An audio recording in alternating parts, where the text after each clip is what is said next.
some of the houses I go to, Mhm. like you could see, looking back now, it's clear to see the poverty that people existed in, right? Right. Um, and what I mean by that is like it's little details. So Yeah, like if I'd I have had see. depression in like my early sales career, if I went and said that to like my boss, like I'd be like laughed at. Do you know what I mean? Like there'd be no Yeah, for sympathy. sure. It kind of feels like you're a stone and you're Mhm. getting worn down slowly by the sea over a period of years. Mhm. But then the tide comes in, say, and it gets a lot harder, and the wave crashes against you more and more, and that wears you down even further and more quickly. You know? Cool. Yeah, so I guess just a little bit of a intro to kind of what I'm doing and why and everything.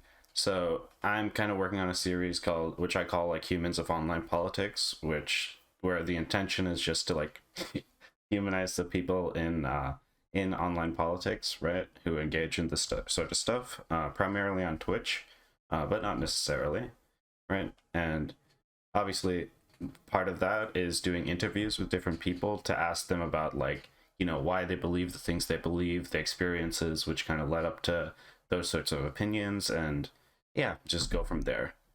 um Sure. so cool. And I guess I should also mention on stream as well, I mentioned this in DMs as well, but if there's of course anything you're uncomfortable talking about or whatever, you can just say so and we can move from that topic, and that's totally fine. And later on, if you have anything you want to be cut out of the video because you feel like it's too private or something, that's also fine. Right. So yeah. So I guess generally I just start kind of asking about some general information, like how old are you, when were you born, what was the kind of path of your life so far, broad sense. Yeah, sure. I tell you what. Before we do that, though, do you want to just introduce yourself and like link your channel in my chat? Yeah, sure. So I'm Myros. I stream sometimes some political stuff, but nowadays I'm mostly just uploading videos. And let me just pull up my. For some reason, the internet has gotten really slow. Maybe it's because I'm talking with you, but let me just pull up my channel real quick, and I can share it. Oops. So I think so. The channel has a lot of different stuff, but I primarily now I'm primarily doing politics content, and you can see the first one of those The interviews best right part there, about doing the things most recent yourself? video. There you go. It's free. And yeah, okay. Okay, brilliant. So, do I have? Is this? You want me to tell the life story of Chud Logic? Like, what do you want to know specifically? Shoot. So I guess I'm mainly interested in kind of like the sort of situation you grew up in, and how you think that kind of has influenced your views and opinions today. Yeah, sure. So, God, it's difficult to know where to start, I guess. Is Yeah. there anything more specific you can ask that kind of maybe gives me a starting point? Yeah, I guess how old are you, and where were you born? Okay. So I'm 35 years old. I was born in the south of England. I think that's probably the closest I can say, Yeah, that's fine. without revealing too much about myself. But yeah, I was born in like in a small city in the south. Cool. And yeah, I mean, I guess maybe it's relevant to point out it's like primarily a conservative area because a lot of old people live there. Hmm, So I see. I think that like culturally growing up, like it was quite clear and evident, like more broadly, what the social context of that kind of looked like. But I myself grew up on a like a council estate. Hmm. Um, two different council estates in my early life I was on, and that is like I don't know welfare housing. I don't know what you call it, like Right. in America, say, but like, just because that's where most of my audience come from. But yeah, I Hmm. grew up in like a council house and until I was like 14 or 15. So Right. yeah, I think that I kind of was ingratiated in and saw like a level of poverty firsthand. But like, it wasn't, I don't want people to think that I was like living in destitution. Like I wasn't like, as bad as maybe some Yeah, other people have got it. I wasn't dying or anything like that, but like, yeah, certainly, I see. um, it was often Mhm. like because my mum was a single mum because I see. my dad was a heroin addict and he passed away Oh, when I was 17, but he wasn't particularly present like when I was mhm. younger a lot of the time. So my Right. mum had to do a lot of the work herself. I And see. she was like trying to have a cleaning job whilst looking after us. My grandparents fortunately were quite helpful in a lot of the things that needed to be done. That's good. But yeah, I definitely spent my youth in like, kind of working class pubs as like, Mhm. because, I had to go somewhere. So I'd end up, going to the pub my mum was cleaning and I'd just be sat there as like, a young kid at the weekend, Mhm. like kind of just taking in the environment, if you know what I mean. Right. So yeah, kind of seeing that kind of like basically working class guys just hanging out in the pub on a Saturday, generally people that are on a lower income talking, etc. So Mhm. yeah, I guess that gave me a perspective that despite living in like a conservative area of like maybe a degree of witnessing not only like my own circumstances which were all right but obviously not amazing, Mhm. but seeing I guess other people's positions and poverty too. I see. Like I remember when I was really young, like I was probably in like a slightly better circumstance than like some of the people around me, but some of the houses I go to, Mhm. like you could see looking back now, it's clear to see the poverty that people existed in, right? Right. Um, and what I mean by that is like it's little details. So Yeah. like you'd have families that have got 3 or 4 kids, and obviously they're trying to stretch out money as far as they can. So like they'd have like squash, right? Mhm. And this seems like such a silly detail, but looking back now, I think because like with my kids, like I can buy them a bottle of squash or whatever, and it's not a problem. But the squash would be watered down to the point where it's almost water, you know. Oh, And I it's see. like Yeah. looking back now, I'm like, that is someone who is clearly up against it, and they don't have much money, and they're trying to make it go as far as they can. At the Yeah. time, you kind of accepted it as normal, but looking back now, you think, well, if you're in a situation where you're kind of like, in a better position than that, you don't have to worry about those sort of things, right? Do you see what I mean? Yeah. Like adding water to milk and things like that. Yeah, yeah, like, and when you're a kid, Mhm. you notice it, but you don't really understand it because you don't understand the economics of the world and parents who have got a bunch of kids trying to make things go as far as they can. But Yeah. looking back, you see it more clearly, and also looking back now, it recontextualizes some of the anger and frustration some of these parents had. Mhm. Whereas when you're a kid, you look at that and you think like, oh fucking why are they such a dick, and angry all the time? Well, it's probably Right. because they're stressed. It's probably because they're up against it, Mhm. and they're trying to make the resources go as far as they can. So yeah, I think that like in a lot of ways that probably did have an impact on me more than I Yeah. realized, as time has gone on, if that makes sense. I see. Yeah. Yeah. I think that shift, as you go from like child or teenager to an adult, of seeing your parents as not like, just your parents, but like human beings in their own right. I feel like that shift has a pretty big impact on a lot of people just because it obviously your parents are so important to you and you kind of finally are able to understand like the stuff they're dealing with on a day-to-day basis. um so yeah, it's strange because like a lot of the people I've talked to so far have seemed to come from relatively conservative backgrounds, but they're like I should say like nuclear family background, or like their smaller community, like their family and stuff is generally more, um I guess would say like in a more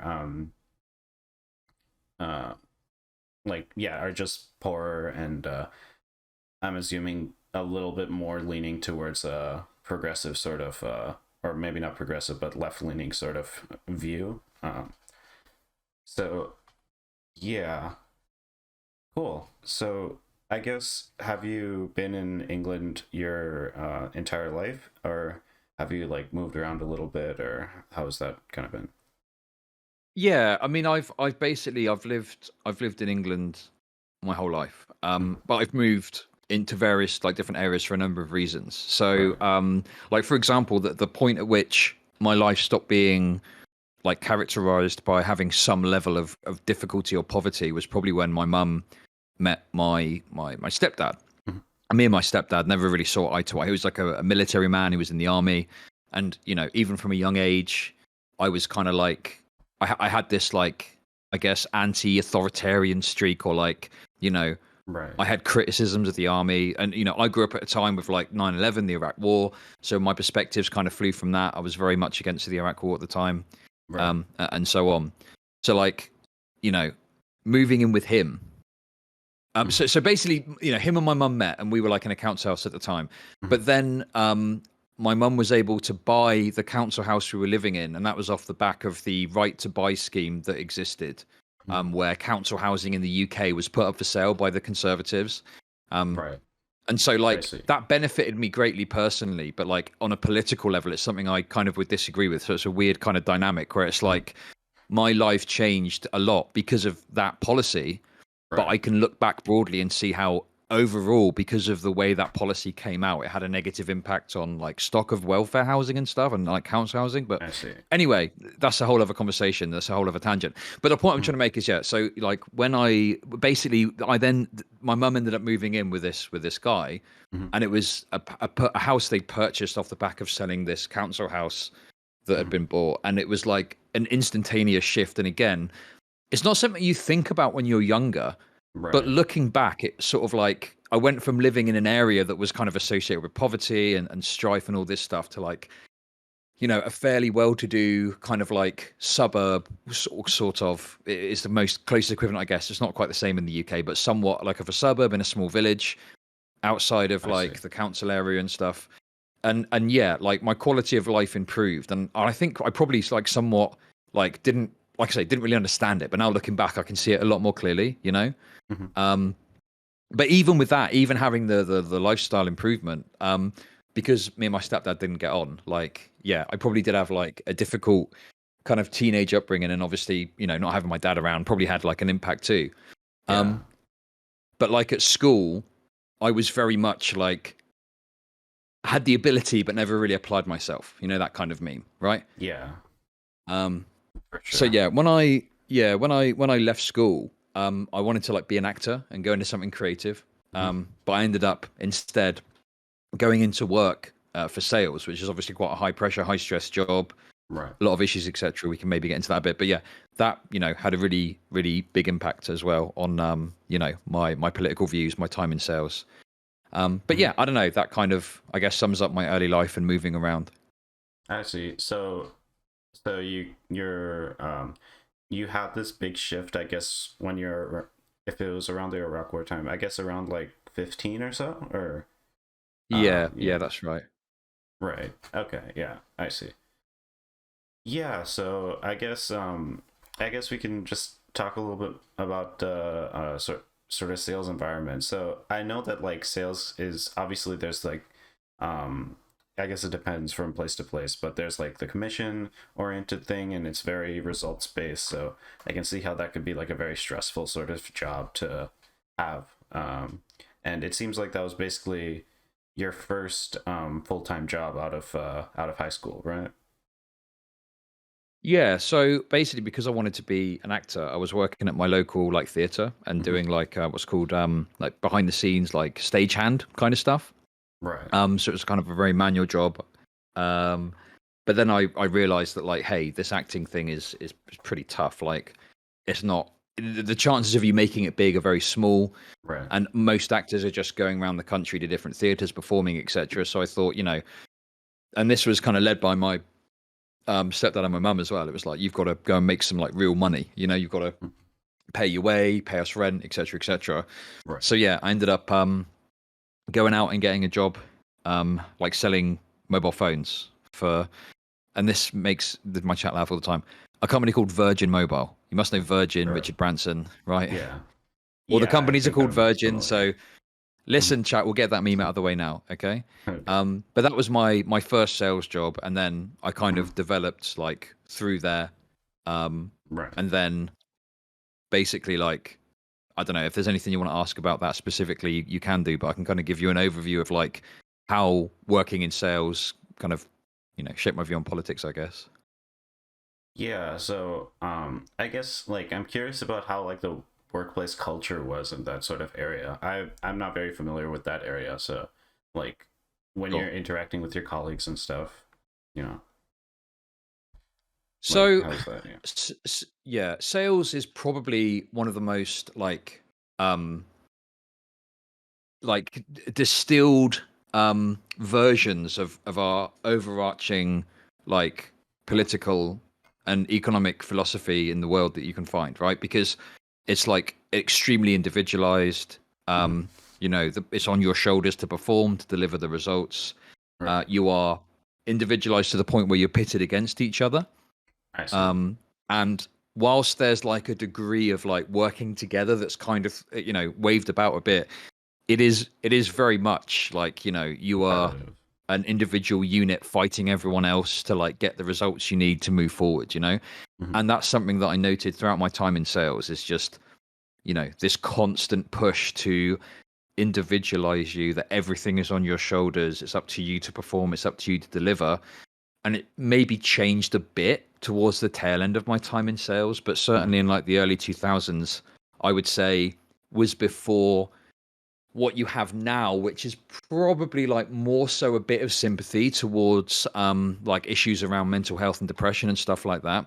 Right. But I think in the early 2000s, that was nowhere close. And it was, Mhm.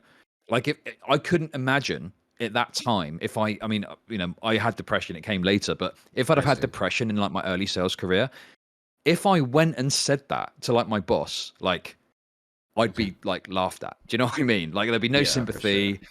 It wouldn't be like sure, if you've got cancer, say, they would Mhm. be like, of course, go and get treated, we'll support you, etc. But I think to admit you've got some sort of mental health disorder, you would have just been laughed at, right? Like there Yeah. wasn't the level of sympathy towards that sort of perspective that, hey, maybe your mental health is important, that there is these days. So, I think that gave me a very skewed perspective about mental health, which probably didn't help when I had mental health issues later on in my career. I see. Yeah, I think for me, I live most of my life in India, right? So in some ways, Okay. especially when it comes to mental health, it's kind of probably a little bit behind the United States and the UK and stuff like that. So even though I'm obviously younger than you, I kind of I remember seeing that sort of idea where like even if you went to like therapy or something, it's something if you're lucky to be able to go to therapy, it was still something you had to like hide from, everyone, right? It was like a shameful sort of thing, right? Um and even like and there's no way you can like talk about this, especially in the workplace. Like, yeah, I feel like Yeah. for sure. Um Well, it's funny. It's funny you say that because even with me saying, "Oh, well, more recently it's gotten better." Like in some ways, maybe, but there's still a lot of stigma about it. So, in 2015, this was after I'd left Virgin. I was working for like a telesales company selling life right. insurance, right? Mhm. And there was one person in the office who was a bit of a nightmare for attendance from the early like days of the job. Like he missed a day in the induction, and obviously that was viewed as what a fucking like what a lazy bastard, he didn't turn up, da da da da da, right? Anyway, Right. fast forward a couple of weeks or like a month or something, this guy was off again, sick, Mhm. and some of my colleagues and the people that started with me were looking through his desk, and they found a little package of tablets, and it was citalopram, which is a medication you take for depression, right? Right. And like this would probably make some leftoid's hair turn white on the internet. But it wasn't like, oh god, that must suck. I hope he gets better soon. It was, oh my god, look at this guy. He's got some citalopram. It's for depression. Oh my god, what a waste. Da, da, da. Like it was literally like giving him. It wasn't there, but it was like they were giving him shit for the fact he's got fucking depression. And you're just Yeah. like, and Right. this is the kind of mentality that's fueled. I don't know if it's the same in other industries necessarily, Mhm. but certainly in sales, that individualization and that pitting against each other to the point where you're literally like, speaking in an extremely harsh way about your colleague having a mental health disorder. Like it's Yeah. so normalized, and like it's not like anyone was reprimanded or anything for that. It was just kind of like, well, that's fine. Mhm. And it's like, well, it's not fine, is it? Like this person Yeah. clearly has got mental health issues. It probably goes some way to explaining why they're taking time off, especially with the pressure. But that to my colleagues was just something to laugh at and something to poke fun at. Mhm. So I think collectively that, and alongside some of my other experiences with mental health and working in sales with some of these issues, has certainly had like a massive impact on how I view like workplaces and relationships between boss and employees, the way people get treated when they've got medical disorders, etc. There's other stories I've got as well. So yeah, I think that has fueled like a lot of my, I guess, animosity that I I guess I would say I have when it comes to analyzing and looking at relationships between bosses and employees and stuff like that. And I guess that probably has fed into a lot of my political viewpoints too. Right. So I guess at that point, had you been like dealing with like depression or whatnot, or did that come a little later? At 2015. So yeah, basically to cut a long story short, it was around sort of late 2013, 2014. I was like having some like pretty crazy personal issues Right. in regards to like relationships outside of work. In fact, no, it was earlier than that. It was more like 2011, 2012. You know, I was having some like pretty crazy issues with like an ex of mine who had like bipolar disorder, got re-diagnosed as having borderline personality disorder. And I this see. ended up having like an impact on my mental health. And this then created like a knock-on effect, which, to cut a long story short, led to me leaving Virgin, having worked there for like 8 years. Right. And yeah, so that kind of left me in a position where I was a bit like afloat and like, what am I going to do now? You know, I'm still struggling with these mental health issues. I don't know what to do, you know. And it was through like having the treatment that I ended up being able to like get to a place where I could get another job, and that's when I then started working in telesales. But like, it was kind of like out of the frying pan into the fire, because Right. Virgin had always been like at least somewhat supportive, you know, even with some of the issues that I'd had. But this other place was Even worse. just like I say, that, you know, like I said, that's where that thing happened with the finding the citalopram, and like the level of pressure that you were put under was crazy. And you know, having seen how someone else who had depression was kind of looked upon, it just makes you think like, well, I can't possibly mention any of the struggles that I've had because I'm just going to get laughed at, you know. And like the companies, I worked for a couple more companies, like, because I worked there for 2 years, and I worked for another company for like a year, then another company for like a year and a half, 2 years.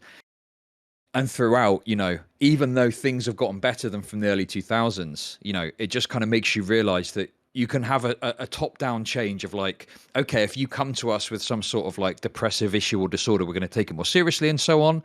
Fine.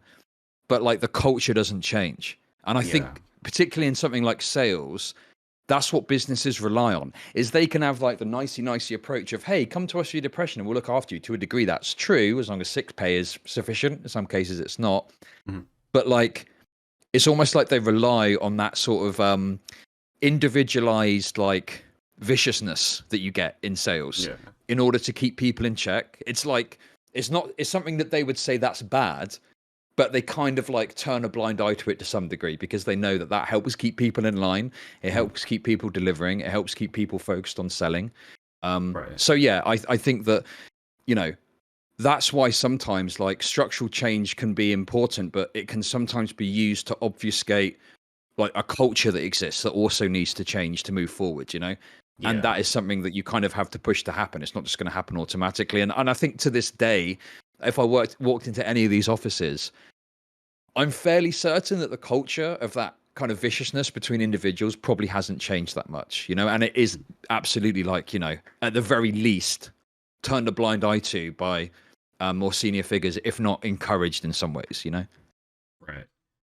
Yeah, for sure. I feel like a lot of sort of it seems like a lot of business kind of related jobs and things like that tend to have this sort of I guess I can say like conservative streak to them. And yeah, I can see how like being stuck in that sort of very high pressure competitive environment can obviously damage like your mental health and whatnot. It sounds like it to me. It sounds kind of like a very lonely sort of situation. So like, were you? It sounds like you probably felt isolated or something like that during your time in these jobs, or am I wrong in that? Well, I think that like, so the thing is there's obviously this discussion about depression, and like there are criticisms of some conceptions of it as just being some sort of like brain disorder or something, and you can just treat it with medication. Like, I think that there is obviously some value in understanding like okay, so in my example, yes, work was stressful, yes, work was high pressure a lot of the time. But the reality of it is that it was only like my personal life circumstances going to shit that then compounded and had an influence, right? Right. I So see. it kind of feels like you're a stone, and you're Mhm. getting worn down slowly by the sea over a period of years. Mhm. But then the tide comes in, say, and it gets a lot harder, and the wave crashes against you more and more, and that wears you down even further and more quickly. So like obviously I've got nothing to say this would be the case, but like I feel like if I hadn't have had these like really fundamental personal issues, it Mhm. was probably only a matter of time until the stress eventually got to me, because I was taking a lot of drugs, I was going out drinking a lot, Right. like I was engaging in like kind of somewhat destructive behavior, and certainly after my mental health issues and then continuing to work in Yeah. sales, that got a lot worse, to the point where the one of the last sales jobs I was in, the second to last sales job I did before starting this, I was literally like going out on Friday and Saturday night, drinking, drugs, going absolutely crazy, Mhm. and then not being able to work on the Monday morning. Right. I So see. some of the actions you engage in when you have that stress and you have that pressure, the personal life struggling, you start to use that as a sort of level of self-medication, obviously totally the wrong medication, Yeah. but all of it compounds to just make it worse and worse, and it's like a really destructive cycle that you can end up in. Do you know what I mean? Yeah, for sure. Um, yeah, like engaging in self-destructive behavior can feel like it seems like it, at least to a certain extent, it already kind of got to you, and you're using these mechanisms to cope with like the situation that you found yourself in. Um, and yeah, it sounds like how should I say this? Um, yeah, I guess like it. So I guess moving from there, like how what did I guess we can take this in two steps. So I Yeah, guess sure. firstly, while I've never had experience with the UK healthcare, of course. I know some people who have, and I know that it can be pretty challenging to get an appointment with a therapist and things like that. And I don't know how it was back then, but or I Mm. guess so like It was how's it that? was only Yeah. like 5 or 6 years ago, but yeah, I think I know what you're getting. I can Hmm. explain. So, like, Hmm. obviously, the NHS is better than, say, the American system. That's what it would Right. probably get compared to most of all, right? Or Hmm. it's comparable to like other countries with a similar system. Hmm. Now, my own experience with it was that seeing a psychiatrist and getting diagnosed with like having like major depressive disorder, Hmm. that was the easy part, right? So Right. I saw my GP, I then Hmm. saw a psychiatrist, I got diagnosed, and I got prescribed like medication, right? Right. SSRIs. Hmm. And that was obviously all for like free at the point of service, and that was great and that was fine. Yeah. But like the therapy side, unless you're going to pay for it, like the therapy side really sucks. And Yeah. like obviously I'm appreciative of like the benefits I've had from like the NHS, Hmm. but like medicating to like help initially is only one part of the battle, right? And then it's the therapy that comes after that really can help you build the tools to deal with issues, and missing that part has meant that, especially when I was working in sales. Now it's a bit different. I'm kind of doing pretty good now. But like when I was working in sales, again, it's like I'm the stone and I'm being ebbed away at by the Right. by the you know by the water again and again. Hmm. And like there isn't that help coming, so that just continues without any respite. And like it's like I don't want it to sound like I'm like ungrateful or something, because I'm grateful for the help I received, but Yeah, it's it's fine. like missing that important part. And Hmm. I think that, yeah, that just made it so it was just untenable, really. And continuing to work in sales was just having a continuous and unending detrimental impact on mental health. The last sales job I worked in was very lucrative, but it was doing a really shitty thing, selling collectible coins to old people, I pretty see. like exploitative, shitty, whatever. Hmm. And then on top of that, I still was struggling with mental health issues. The pressure was getting piled on again and again and again. I wasn't hitting what I needed to hit because I wasn't feeling right. Hmm. It was kind of that kind of cycle. And then Right. it sort of came to a head, and I ended up losing my job because I wasn't performing. Right. Um, and yeah, like, yeah, that was kind of when I exited sales, basically. That was in like 2017, I think. I'm rubbish with dates, but it was about 5 years ago, say, something like that. Hmm. So I guess like what happened, I guess once you've exited and you've lost your job, you're having these mental health issues. really like you're in a pretty tough spot in your life, and it seems like you're doing pretty good now. So how did you kind of work your way out of that, or get out of that? Yeah, well, basically, my ex, Mhm. mother of my kids, was very supportive. So initially, it was that I, was like a full time dad basically. So she Right. said, "Look, childcare bill's really expensive. You've just lost your job. Actually, it would be better if you could just have the kids during the week, take them to school, etc. Mhm. That's going to save me on childcare, and that's how it's going to be." So it kind of like, you know, that became my thing. Is I was like a full time dad. Mhm. Um, and that was great. That helped alleviate, I guess, some of the mental health issues. Right. Um, but like, I think because I'd spent so much time working in sales, Mhm. like there was this sense of like self reliance, I guess, or like I lost that level of self reliance, I guess you could say, where like I wasn't out making an income. Yeah. And I think that also the fact that, at a societal level, it's considered to be, it's lesser of you to be a stay-at-home dad.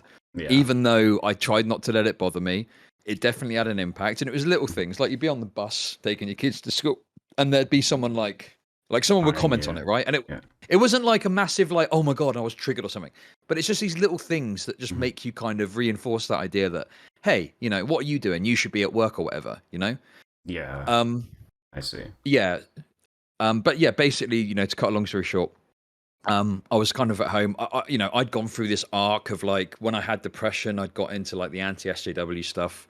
Mhm. I remember being at work at one of my sales jobs and just watching like anti-SJW videos at work and just losing the Right. plot a bit.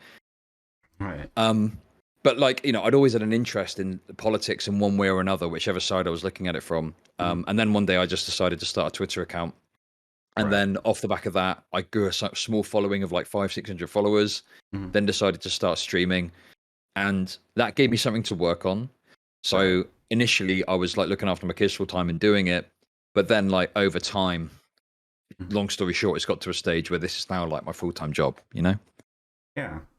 That sounds nice. And yeah, that really is like probably had the most like substantial impact on my mental health is moving from sales to doing this, which, you know, as I said earlier, I wanted to be an actor when I was growing up. So this gives me like the creative outlet Mhm. and, you know, also because I have that level of like work ethic from working in sales, I can engage in that in a healthy way where I feel Right. like I'm reaping the rewards of that more so than like selling a bunch of shit so some Yeah. fucking boss at my company can make a bunch of money and I get some scraps from the table? I see. Yeah. I feel like there's a certain level of um it feels like you have a lot more control over what's going on when you're kind of managing the entire flow of money. You're deciding like, oh, this is like what I want to spend this on my stream, and I want to like I'll keep this for this will be like my income and stuff like that. um I feel like that Yeah, definitely I gives. Yeah, go ahead. I think that like because people complain about like Twitch taking 50%, and I get that criticism. And other platforms you get more of what you earn, but like for me, having worked in an industry where at the top end you'll get like in some cases it could be as low as just 2 to like 5% of the value of the item that you're selling as a bonus. Right. I kind of look at getting 50% of a sub, and I'm like, yeah, that's fine. Like I'll take that. Like I Mhm. think, you know, especially considering I what I see. feel Twitch gives me, I'm quite comfortable saying, yeah, if it was more, great, but like I'm not, I view it in a different way. I kind of think, well, that's more than I would get if I was selling a product, for company X or whatever. Mhm. Um, and I yeah, see. like obviously there is like a level of control. As long as you're self-motivated, there's a level of control that you've got where I can like choose my hours. And if there is a day I can't stream, I don't have to like ask someone, oh, can I go on holiday or whatever? I just Yeah. decide and I do it. Mhm. Um, but I think that like one thing sales gave me, I kind of referenced it there, but it's this kind of like self-motivation, I guess, Right. and the level of self-reliance. And I think although I've got a lot of issues with like the time I spent Mhm. in sales, it's undeniable that a lot of tools that I gained working in sales have helped me immeasurably doing this. So I guess in some ways it's all worked out for the best. I don't know. Yeah, I feel like sometimes difficult situations can, while obvious, like it's difficult to kind of think about it because on one hand, obviously the situation wasn't right, you know, and it affected you in bad ways as well. But at the same time, it seems like sometimes difficult situations can like help teach you things which will help you further in life, right? Um, Yeah, yeah. definitely. And in fact, it's funny. Like there's little moments I remember from a time in sales that were kind of pointing for a long time to me doing this, and it's just it kind of took me a while, I guess, to realize that I was able to do this and make a success of it, and all Nice. that stuff. But yeah, I think that like looking back, Mm. there were definitely signs that I mean I could have even done this earlier probably, but it's hard to kind of have a vision like this when you're Yeah. stuck in the grind. And I guess this again is something that influences like my view on stuff Mm. is when you're working like they say 8 hours for work, 8 hours for yourself, 8 hours to sleep. Mm. But the reality is the 8 hours for work ends up just extending commute time, maybe extra hours, overtime, Yeah. and that ends up eating into your own time. And you either choose, well, I either spend less time on me or I spend less time sleeping, right? So Yeah. when you're working a full time job, unless you are like very precise in like what you're doing and you've got like a plan and you're scheduling everything out, you just don't end up with very much time to kind of do what you want for yourself, and Yeah. often you'll end up using it for leisure. Mm. So I think that probably is like one thing that holds people back is like you do just have to constantly be at it if you want to have a job that pays enough and you want to move forward and do something else as well. Do you know what I mean? And Yeah, it would for be sure. nice if people were afforded a little bit more time to spend on themselves to better themselves to move forward. Yeah. Yeah, like one of the internships I did, essentially, you know, they kind of portrayed this as a positive, like, okay, you know, we don't have any like you don't have to clock in at any time, you don't have to leave at any time. You just as long as you get your work done, it's whatever. And this was online because of COVID and all. So I thought like, while on the face of it, that sounds cool. Like you kind of decide your own hours. At the same time, it also sort of means that you're almost like always at work, right? Because you like anytime it's not there's never like a, oh, I just stopped, unless you have that are able to have that self-discipline. Any single time it could be like, oh, maybe I should be working now, and you know, completing this thing or that thing or whatever. uh, and that can really eat into your time if you don't manage it well. Definitely. Um, yeah, I mean, definitely, like, especially with Twitch streaming, like, you've always got, like, even when I'm not streaming, like, Mhm. I'll be sat here with Discord open, maybe playing some video games or watching a video. Right. Discord pops off, and it's like, when do you want to speak on stream? And it's like, it's not a big, it doesn't seem like a big deal, right? Mhm. Like, especially, even at my size, it's not like a massive kind of task. Right. But I think if you upscale that and you end up in a position where you've got a lot of viewers and lots of people are wanting to talk to you, I mean, I know that big streamers will have people that deal with head DMs and deal with their emails. Yeah. So and I think that like yeah, you've got to take steps to kind of differentiate. And I know people think of streaming is just, oh well, you just turn your stream on and you're good to go and it's all good fun, whatever. I mean, sure, like I'd rather be doing this than anything else. It is a kind of cushy job, but there Mhm. is still like a level of you know tasks, administration, or whatever that you have to Yeah. do. And yeah, that can just sometimes feel like it could be midnight, and someone DMs you and you just go, I'll reply to that now. Whereas Right. really, it probably would be better like to have that differentiation of like, well, hey, Mhm. I'm not, on the clock now, so to speak. I'm Yeah. just doing my own thing. Yeah, for sure. um yeah, I think like I was actually surprised when, as I started getting more and more into like this Twitch and YouTube and whatnot stuff, I was surprised by how much like planning there is. Like obviously you have like different segments you plan to do and things like that, and of course there's a lot of planning which goes into like debates and things like that. And yeah, actually I had a conversation with Booksmarts and he kind of brought this up, which is kind of where I started realizing that yeah, there's actually a lot of background work which goes in, which a lot of people don't really see or notice, because you're trying to be very natural, right? Uh, Yeah, I mean yeah. the biggest thing. So I used to do a panel show, and Mhm. like, I have a lot of sympathy for like Danabo, Mr. Geek, Prime, whoever it is, that does the panel, Dylan, and Yeah. whoever else, is because yeah, it is like pulling together. Like you've got to think, right, if you've got like a show that's got say 5 or 6 guests, to an audience of like however many, like on TV, yeah, like that has a team of people that brings it all together. Now, obviously, you don't have the same requirements as like a live studio broadcast, but Mm. there is still, the bare bones of that, which is like Yeah. booking guests and getting everyone together to agree a time and all this other stuff.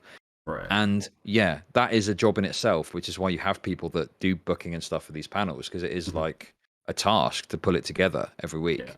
Um, so yeah, I think certainly, like I think if you underestimate some of the stuff you have to do, you can end up in a position where you're just pouring time into it outside of stream. And yeah, you've got to try and reach a place where it's like you have that level of, right, I've done my stream now, I don't have to worry about anything, right? Like Yeah. it's, yeah, you've got to have that differentiation. Yeah, for sure. Um, I guess we can. I guess I'm curious how you've kind of developed this sort of value system from, your experiences in sales, your experiences in through your childhood, your experiences with mental health and whatnot. And I feel like at least recently, especially, that's kind of come into conflict a lot with the Ayurveda stuff and whatnot, right? Mm. So I'm curious how like how does it feel to sort of be engaging in that sort of discourse when obviously you have like a um personal experiences related to that. Yeah, I think that well, when I first started doing this, Mhm. I thought, right, this is it. I'm going to be a content creator. I'm Right. going to change the world. Like I was a big like Bosch fan when I started, and he was like a big influence in me starting streaming in the first place and actually taking that step. Mhm. And I think that kind of over time, I've kind of come to what I think is a more realistic view of it, which is, this is primarily entertainment, right? Maybe there's like, I'm very skeptical about this. Maybe there's some political outcomes you could argue that come of it, but I struggle to think of any substantive or meaningful political outcomes that have come from, this world. And the ones that you can point to are limited, really. There's not many of them. Mhm. But like, I think like more so now, I do kind of accept this as content. And like when I went into the like Dr. K Ayurveda stuff, Mhm. I think that like fundamentally what I took issue with all of it was like, this guy's just like saying a bunch of bullshit. And Right. it just seems wrong to me that someone is going to have this like professional qualification and use that to bring some level of weight or justification to what, as far as I could tell, was just like, you know, not like a scientifically kind of backed medical system or something. Yeah, for Um, sure. and I think I always knew that it was just going to be content, Mhm. but I think that maybe there was like some small sliver of hope that something further may come of it. I mean, obviously nothing really has, Mhm. apart from maybe Dr. K talking about it a bit. Um, but yeah, I think that piece of content more than any other probably meant the most to me because it did feel a bit more substantive than maybe some of the other stuff I've talked about. And also like I've spoken about all sorts of stuff on stream, loads of bigger, much bigger political issues. Right. But this felt like something I was maybe a bit closer to because, I am a Twitch streamer as well. Mhm. And, this service is happening on Twitch. It's like backed by Twitch and so on. So yeah, I think I kind of felt a bit closer to it too. And it I just see. felt like something a bit more than just regular drama or whatever you might cover when you're talking about Twitch. This is like a doctor who's giving credence to these practices when they don't really have the relevant scientific backing. So yeah, it just felt a bit more meaningful, I guess. So yeah. Yeah. Yeah, for sure. And I feel like I didn't watch all of the content because there's like like probably like days of content in that, but I Yeah, watched yeah. some of the videos and yeah, I think I could definitely feel like a difference in how it was presented and how you kind of talked about it. Like it definitely did seem to like matter a bit more. Um, I think I remember when I first started like watching Dr. K or whatever. I watched him for a little bit and then I kind of stopped after a while, but um, like he seemed very familiar because there's like a lot of doctors in India who will like say stuff like this, right? Mm. Um, who will like say, "Oh yeah, Ayurveda is actually like pretty good," blah blah blah, right? And I know that the effects that can have because I mean my parents believe in Ayurveda to a certain extent because of stuff like that, right? Um, and yeah, so it definitely did make me uncomfortable in the beginning, and it seems like um how can I say? Yeah, I don't know. I think like one I don't want to go into like arguing Ayurveda or whatever, but one thing which I think I didn't like re- see mentioned that much is just that the like supporting Ayurveda because of like some scientific realism, some weird like philosophical reason to support like some parts of Ayurveda or whatever. That's different from like the supporting Ayurveda because of just like the normal pseudoscientific kind of viewpoint, right? Where it's like, oh, you have to be open-minded. If oh, I have a friend who like told me that this worked for her or whatever, right? And yeah, I guess like for me that kind of viewpoint is what made me more uncomfortable, because like that obviously can lead to a lot of even worse stuff, right? um Well, yeah, like this is because the thing is a lot of because I used to watch like skeptic stuff back in the mm, day, right? And I guess this was like somewhat of my own skeptic arc because I right. felt some of it kind of called back to like looking at some of these practices and going, doing the debunking or whatever. Like I didn't really Mhm. think I was debunking anything. I was just pointing out what I saw Dr. K was doing that I thought was wrong. Right. But yeah, I think that like I'm quite influenced by that, and like I remember being in like a media studies class and we Mm, were talking about Andrew Wakefield and the MMR vaccine. And the whole right. point of the lesson was talking about how Andrew Wakefield was wrong and there'd been all this press supporting him and the dangers and the risks of that.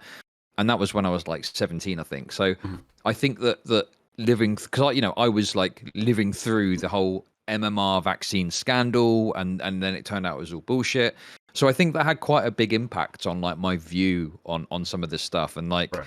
the fact that Andrew Wakefield was able to use pseudoscience to push this narrative, and it turned out he was doing it to line his own pockets.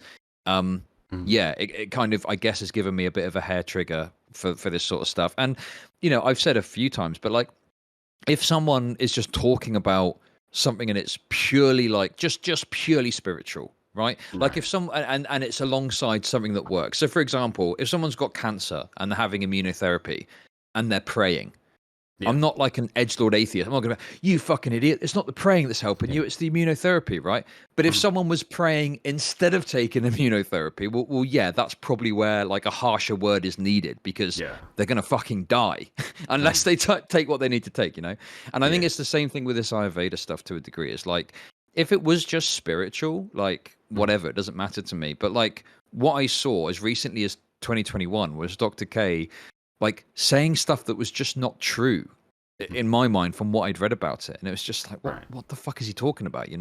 And certainly the way some stuff was worded on his website seemed to indicate some sort of like, hey, maybe go and see an Ayurvedic practitioner to talk about some of this stuff.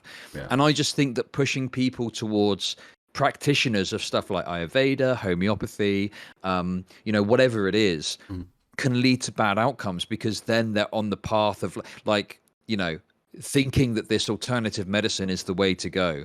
Right. And it's actually the actual medicine that helps them. No, that's not the right stuff. It's the alternative medicine. So as a complementary thing, like as long as they're taking the correct stuff, I guess you could put it, yeah, fine, whatever. It doesn't really matter that much. And certainly if it's just a spiritual thing, whatever.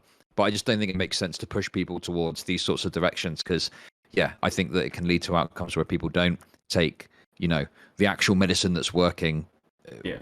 for taking the other stuff. And that's obviously bad. Yeah, for sure. I think like at least in my experience with Ayurveda and stuff, it seems like it kind of comes out of, okay, so there's this sort of Hindu position or whatever where you know how like there are some religious people who believe that their religion makes like actual material claims, right? And believe in those Yeah. material claims. So there's a strain of that in Hinduism where essentially they believe that like what is it, the Vedas were like um contain like really advanced information because that civilization was like really advanced, and they'd point to like different stuff and say like, oh, now we know that this thing is true and whatnot, right? And I think like Ayurveda seems to just come out of that same strain. I mean, it's in the name, right? Veda.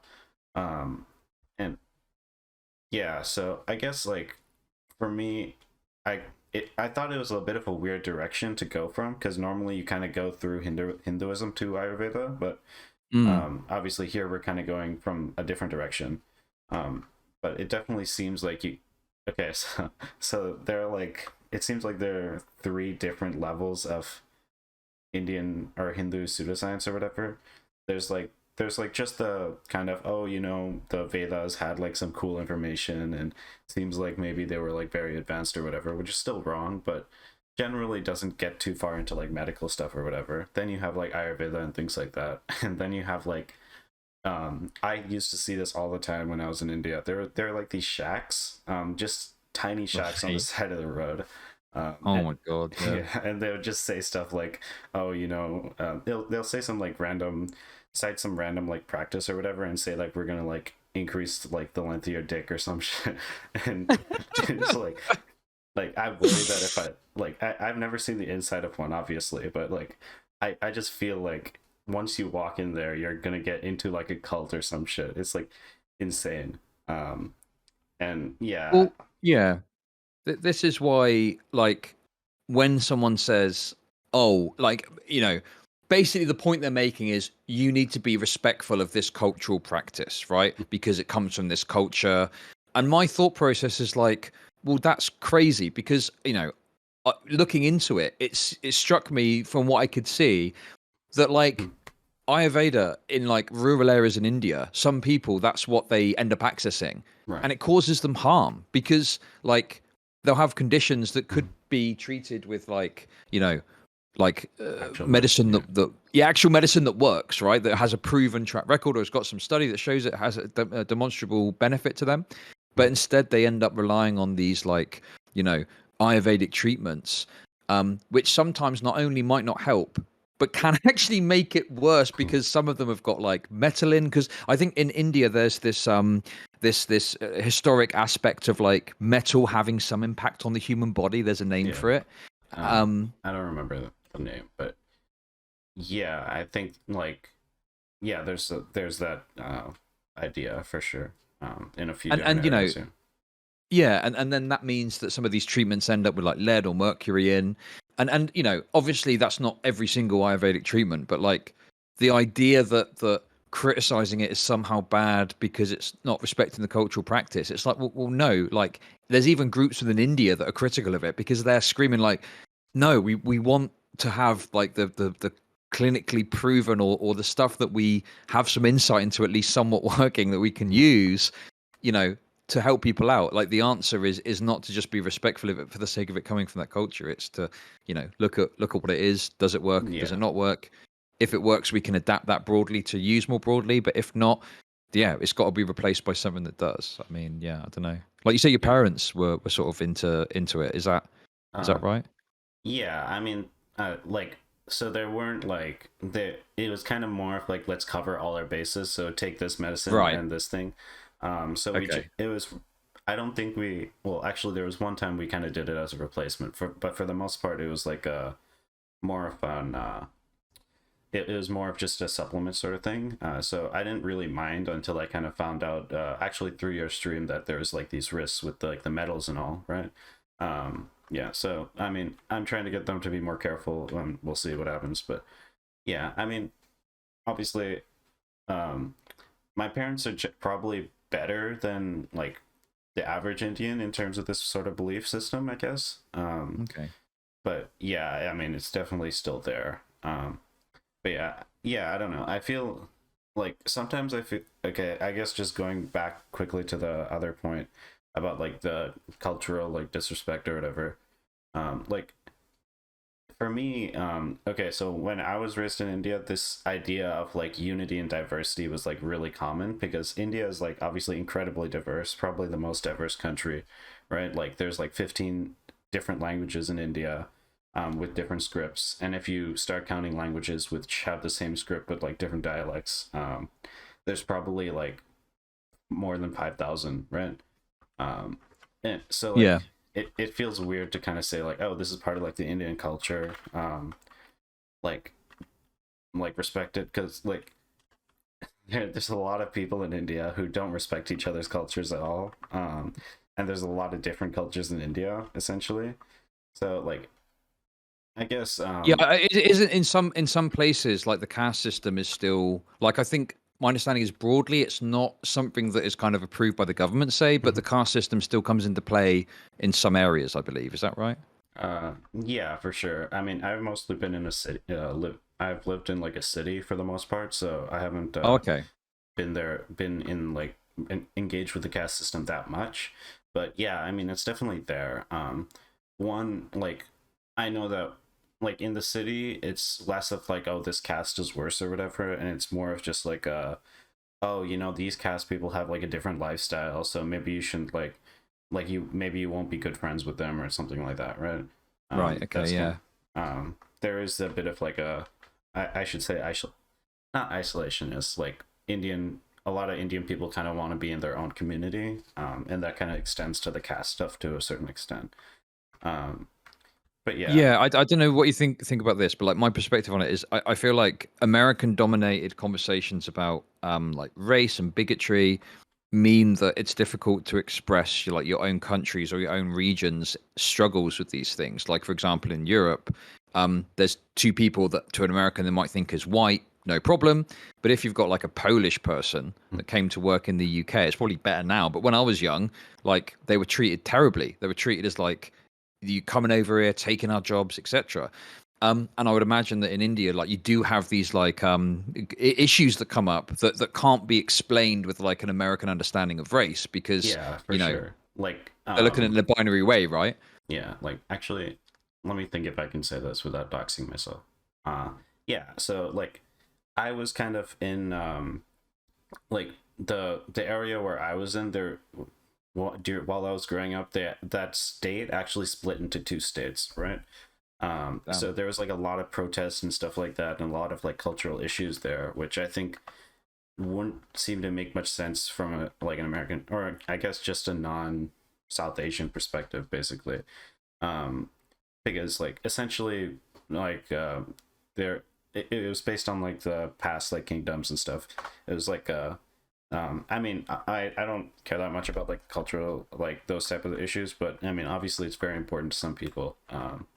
And yeah, that divide happened and it was a pretty big deal. I'm pretty sure actually there is only one state divide, so like the Andhra Telangana divide basically, where Andhra Pradesh kind of divided into Andhra and Telangana, and there was like a lot of like riots and stuff to kind of get that to happen, right?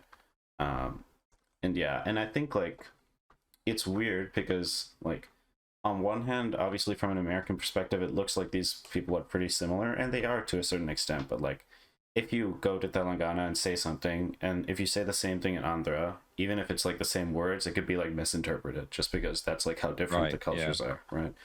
Um, but yeah, I mean, it's definitely I think yeah, I don't know. I feel like it's just hard to kind of talk about India unless you do like a bunch of research into different cultures because like it's just like so diverse, I guess. But yeah. Um yeah, I mean Yeah. that's all I've kind of got for the interview. Is there anything else you want to mention or talk about or ask? Um. No, not specifically. Yeah. I think that like the one thing I'd kind of finalize by saying is I think when this is the case for me anyway is like when I reflect on like my own life and like look back at my experiences and what I've seen in my life, I think that you know it kind of has led me to what I guess is like my fundamental perspective on politics, which is that you know we are all the outcome of a very complicated, ever moving, uncertain like variety of influences, circumstance, society, etc. And Mhm. yeah, I think that you know like that really is the main position I kind of have when I think about things, and it's why that even if I might disagree with someone about what it exactly looks like, it's why I think that ensuring that people have the absolute best circumstances to thrive in is important. Um, and we might all disagree about how we get there, but as long as you are willing to, at least somewhat accept that with the outcome of circumstance, then yeah, I think that, that's kind of how, as a society, we're going to move forward whatever that ends up looking like. Yeah, I completely agree. But yeah, thank you for taking the time to talk to me. This was a good conversation for me. No, yeah, thanks for coming by. It's really interesting. It's nice to be able to speak a bit more about the personal side rather than just politics or drama or whatever. So yeah, I've enjoyed it. Thanks a Yeah, lot. yeah, you too.